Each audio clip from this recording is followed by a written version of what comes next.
नमस्कार साथियों, एक बार फिर से आपका स्वागत है। कभी कभी जीवन में कुछ क्षण ऐसे आते हैं कि हम एक उदासी महसूस करते हैं। जैसे कि आज मैंने खबर सुनी कि एक प्रशासनिक अधिकारी का देहांत हो गया।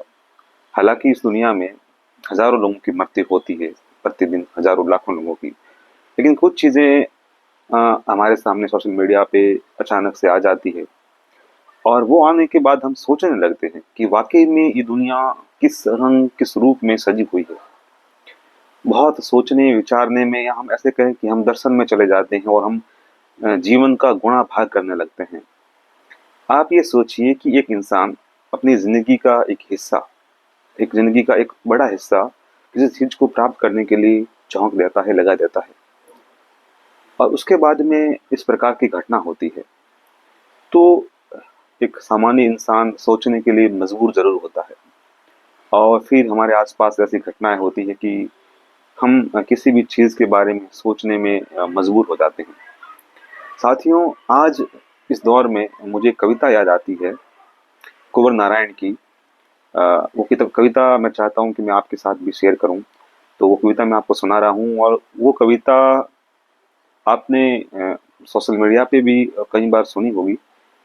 मनोबल को बढ़ाने के लिए मैं मानता हूँ कविताएं और साहित्य ऐसी चीजें जो आपको निश्चित तौर पर एक उस चीज से उभारने में मदद करती हैं कि कुछ क्षण के लिए आप जब हो सकता है आप निराशा में चले जाएं, तो उस समय आपकी किताबें आपको, जो साहित्य है वो आपको आगे ले जाता है।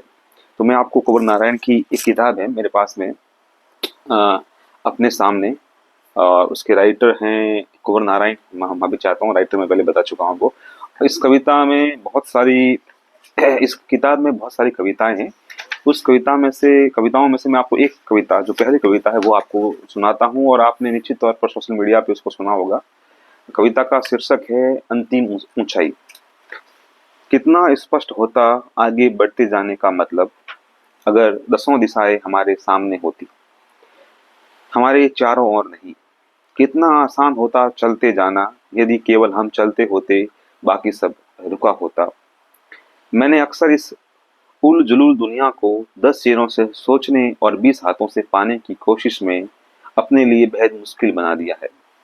शुरू शुरू में सब यही चाहते हैं कि सब कुछ शुरू से शुरू हो, लेकिन अंत तक पहुंचते पहुंचते हिम्मत हार जाते हैं। हमें कोई दिलचस्पी नहीं रहती कि वह सब कैसे समाप्त होता है जो इतनी धूमधाम से शुरू हुआ था हमारे चाहने पर। दुर्गम वनों और ऊंचे पर्वतों को जीतते हुए जब तुम अंतिम ऊंचाई को भी जीत लोगे, तब तुम्हें लगेगा कि कोई अंतर नहीं बचा अब तुम में और उन पत्थरों की कठोरता में जिन्हें तुमने जीता है। जब तुम अपने मस्तक पर बर्फ का पहला तूफान झेलोगे और कांपोगे नहीं, तब तुम पाओगे कि कोई फर्क नहीं, सब कुछ जीत लेने में और अंत तक हिम्मत न हारने में। साथियों, बड़ी सुंदर और खूबसूरत सी कविता कुंवर नारायण ने लिखी है। कुंवर नारायण हिंदी साहित्य का एक जगमगाता हीरा थे, जिन्होंने सुंदर कविताओं की रचनाएं की, कहानियों की रचनाएं की। इस वीडियो में इतना ही। फिर मिलते हैं आगे। धन्यवाद।